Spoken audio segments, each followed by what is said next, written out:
आकाशवाणी भोपाल से प्रस्तुत हैं प्रादेशिक समाचार।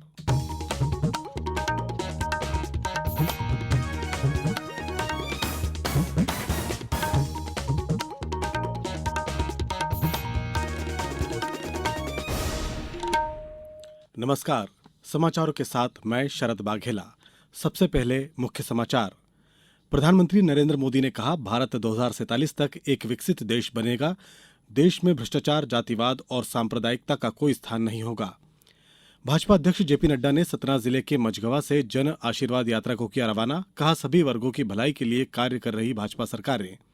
नौसेना कमांडरों का इस वर्ष का दूसरा सम्मेलन कल से नई दिल्ली में होगा शुरू।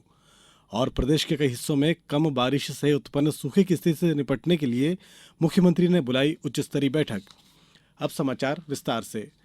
प्रधानमंत्री नरेंद्र मोदी ने कहा कि भारत 2047 तक एक विकसित देश बन जाएगा और देश में भ्रष्टाचार, जातिवाद और सांप्रदायिकता का कोई स्थान नहीं होगा। उन्होंने ये बात नई दिल्ली में आयोजित हो रहे G20 शिखर सम्मेलन के ठीक पहले आज एक समाचार एजेंसी से बातचीत में कही। श्री मोदी ने कहा कि G20 शिखर सम्मेलन में भारत के विचारों और दृष्टिकोण को दुनिया भविष्य की एक रूपरेखा के रूप में देख रही है। उन्होंने कहा कि अलग अलग विषयों से जुड़े G20 देशों के मंत्री स्तरीय समूह के निर्णय दुनिया के भविष्य के लिए निर्णायक सिद्ध होंगे। प्रधानमंत्री ने कहा कि भारत का दृष्टिकोण एक विचार मात्र नहीं है, बल्कि G20 की भारत की अध्यक्षता के कई सकारात्मक परिणाम सामने आ रहे हैं। उन्होंने कहा कि वसुधैव कुटुंबकम G20 की विषय वस्तु रही है और ये केवल एक नारा नहीं है, बल्कि हमारे सांस्कृतिक मूल्यों का एक व्यापक दर्शन है। प्रधानमंत्री ने कहा कि G20 में अफ्रीका भारत के लिए सर्वोच्च प्राथमिकता है। उन्होंने कहा कि सभी पक्षों को सुने बिना कोई भी योजना सफल नहीं हो सकती। श्री मोदी ने कहा कि भारत में एक दशक से भी कम समय में दुनिया की 5 सबसे बड़ी अर्थव्यवस्था वाले देशों में अपनी जगह बनाई है और जल्द ही भारत दुनिया की 3 सबसे बड़ी अर्थव्यवस्था वाले देशों में शामिल हो जाएगा। भारतीय जनता पार्टी के राष्ट्रीय अध्यक्ष जेपी नड्डा ने आज सतना जिले के चित्रकूट स्थित मझगवां से जन आशीर्वाद यात्रा को हरी झंडी दिखाकर रवाना किया। इस अवसर पर श्री नड्डा ने कहा कि प्रधानमंत्री नरेंद्र मोदी के नेतृत्व में एनडीए गठबंधन में सरकार भारत को विकसित बनाने के लिए प्रयासरत है। उन्होंने कहा कि देश के 14 करोड़ से अधिक लोग गरीबी से मुक्त हुए हैं और ये बदलते भारत की तस्वीर है। श्री नड्डा ने कहा कि आज भारत दुनिया की 5वीं सबसे बड़ी अर्थव्यवस्था है। उन्होंने कहा कि 2003 से पहले मध्य प्रदेश विकास से अछूता था, लेकिन मुख्यमंत्री शिवराज सिंह चौहान के नेतृत्व में सरकार ने प्रदेश को विकसित राज्य बनाया है। पहले मध्य प्रदेश की प्रति व्यक्ति आय 11,000 रुपये हुआ करती थी, जो आज बढ़कर 1,40,000 हो गई है। वहीं प्रदेश में 11 लाख किलोमीटर की सड़कों का निर्माण हुआ है। ये प्रदेश स्वच्छता, स्मार्ट सिटी और प्रधानमंत्री स्वामित्व योजना में नंबर 1 है। श्री नड्डा ने पिछली कमलनाथ सरकार की आलोचना करते हुए कहा कि कांग्रेस सरकार में कई नई जनहितैषी योजनाओं को बंद कर दिया गया था। वहीं हमारी सरकारें सभी वर्गों को भलाई के लिए काम कर रही हैं। देश और प्रदेश की संचालित जन कल्याणकारी योजनाओं से लोगों के जीवन में सकारात्मक बदलाव आया है। मध्य प्रदेश आज बढ़ते हुए कदम के साथ एक उत्तम राज्य के रूप में आगे बढ़ा है। इसके लिए मैं भारतीय जनता पार्टी और शिवराज सिंह जी को बधाई देता हूं, जिन्होंने यहां तक इस यात्रा को पहुंचाया।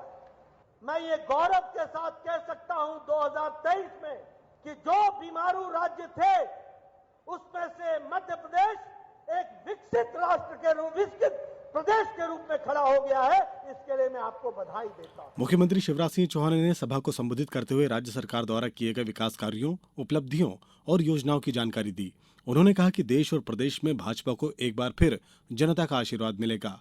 केंद्रीय मंत्री नरेंद्र सिंह तोमर, ज्योतिरादित्य सिंधिया, पार्टी के राष्ट्रीय महासचिव कैलाश विजयवर्गीय, प्रदेश भाजपा अध्यक्ष विष्णुदत्त शर्मा सहित पार्टी के कई नेता इस अवसर पर मौजूद थे। विधानसभा चुनाव के मद्देनजर भारतीय जनता पार्टी प्रदेश के 5 स्थानों से जन आशीर्वाद यात्राएं निकाल रही है। कल दूसरी यात्रा नीमच से शुरू होगी, जिसमें केंद्रीय रक्षा मंत्री राजनाथ सिंह शामिल होंगे। वहीं तीसरी और चौथी यात्रा मंडला और श्योपुर से 5 सितंबर को प्रारंभ होगी। केंद्रीय गृह एवं सहकारिता मंत्री अमित शाह इन दोनों यात्राओं को हरी झंडी दिखाकर रवाना करेंगे, जबकि 6 सितंबर को खंडवा से शुरू होने वाली यात्रा में केंद्रीय सड़क परिवहन एवं राजमार्ग मंत्री नितिन गडकरी शामिल होंगे। ये यात्राएं 10,000 किलोमीटर का सफर तय करेंगी। इस अवसर पर 50 बड़ी सभाएं भी आयोजित की जाएंगी।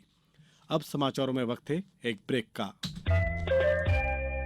ये समाचार आप आकाशवाणी भोपाल से सुन रहे हैं। हमारे समाचारों को अब आप कभी भी और कहीं भी अपनी सुविधा के अनुसार सुन सकते हैं। ये समाचार बुलेटिन YouTube, ट्विटर और फेसबुक पर AIR न्यूज भोपाल पेज पर भी सुने जा सकते हैं। इसके अलावा आप हमारी वेबसाइट newsonair.nic.in पर अथवा AIR न्यूज ऐप पर भी समाचार सुन सकते हैं। समाचारों में एक बार फिर आपका स्वागत है। इस वर्ष का दूसरा नौसेना कमांडर सम्मेलन कल से नई दिल्ली में शुरू हो रहा है। वर्ष में 2 बार आयोजित किए जाने वाले इस सर्वोच्च सम्मेलन में नौसेना कमांडर महत्वपूर्ण नीतिगत निर्णयों पर विचार करेंगे। 3 दिन के इस सम्मेलन के दौरान नौसेना के वरिष्ठ अधिकारी पिछले 6 महीने के दौरान की गई संचालन, साज सामान, उपकरण, प्रशिक्षण और प्रशासनिक गतिविधियों की समीक्षा करेंगे। इसके साथ ही सम्मेलन में नौसेना की विभिन्न परियोजनाओं की समीक्षा भी की जाएगी। मुख्यमंत्री शिवराज सिंह चौहान ने आज प्रदेश के कुछ हिस्सों में कम वर्षा से उत्पन्न सूखे की स्थिति से निपटने के लिए भोपाल में उच्च स्तरीय बैठक बुलाई है।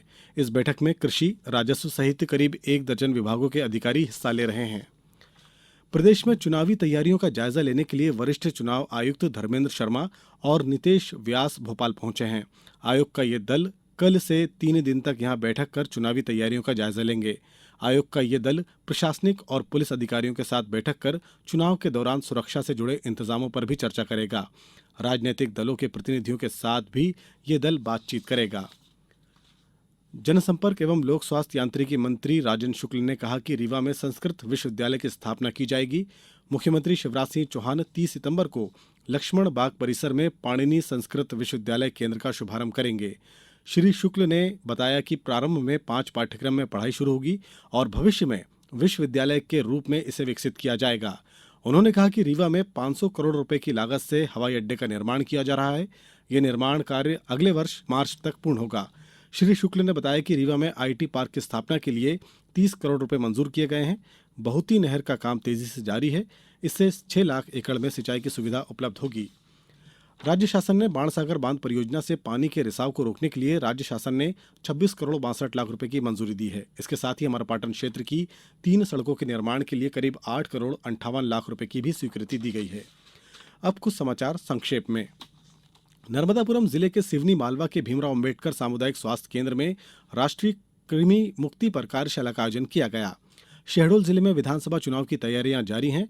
पुलिस अधिकारियों ने सेक्टर अधिकारियों के साथ बैठक कर उन्हें भ्रमण कर संवेदनशील मतदान केंद्रों को चिन्हित करने के निर्देश दिए हैं। अशोकनगर कलेक्टर एवं जिला निर्वाचन अधिकारी सुभाष कुमार द्विवेदी और पुलिस अधीक्षक अमन सिंह राठौर ने आज विभिन्न मतदान केंद्रों पर पहुंचकर निरीक्षण किया। कटनी के वृद्धाश्रम में रह रहे बुजुर्गों को आयुष्मान भारत योजना का लाभ दिलाने के उद्देश्य से कलेक्टर अवि प्रसाद के निर्देश पर विशेष शिविर का आयोजन किया गया। रतलाम में भाजपा का कार्यकर्ता सम्मेलन आयोजित किया गया। अतिथि उच्च शिक्षा मंत्री डॉक्टर मोहन यादव ने इस सम्मेलन में कार्यकर्ताओं से चुनावी तैयारियों में जुटने का आह्वान किया। गुना कलेक्टर तरुण राठी की अध्यक्षता में कल समय सीमा बैठक का आयोजन किया जाएगा। आगरमालवा में विधानसभा चुनाव के लिए कल जिला एवं विधानसभा स्तरीय मास्टर ट्रेनरों का प्रशिक्षण दिया गया। इसमें चुनाव से जुड़े सभी पहलुओं की जानकारी दी गई। शिवपुरी जिले में मतदाताओं को जागरूक करने हेतु स्वीप गतिविधियां आयोजित की जा रही हैं। आज सीएम राइज स्कूल में नए मतदाताओं को मतदान के प्रति जागरूक किया गया। अंत में मुख्य समाचार एक बार फिर। प्रधानमंत्री नरेंद्र मोदी ने कहा, भारत 2047 तक एक विकसित देश बन जाएगा। देश में भ्रष्टाचार, जातिवाद और सांप्रदायिकता का कोई स्थान नहीं होगा। भाजपा अध्यक्ष जेपी नड्डा ने सतना जिले के मझगवां से जन आशीर्वाद यात्रा को किया रवाना। कहा, सभी वर्गों की भलाई के लिए कार्य कर रही है भाजपा की सरकारें। नौसेना कमांडरों का इस वर्ष का दूसरा सम्मेलन कल से नई दिल्ली में होगा शुरू और प्रदेश के कई हिस्सों में कम बारिश से उत्पन्न सूखे की स्थिति से निपटने के लिए मुख्यमंत्री ने बुलाई उच्च स्तरीय बैठक। समाचारों में इतना ही। दीजिए अनुमति। नमस्कार।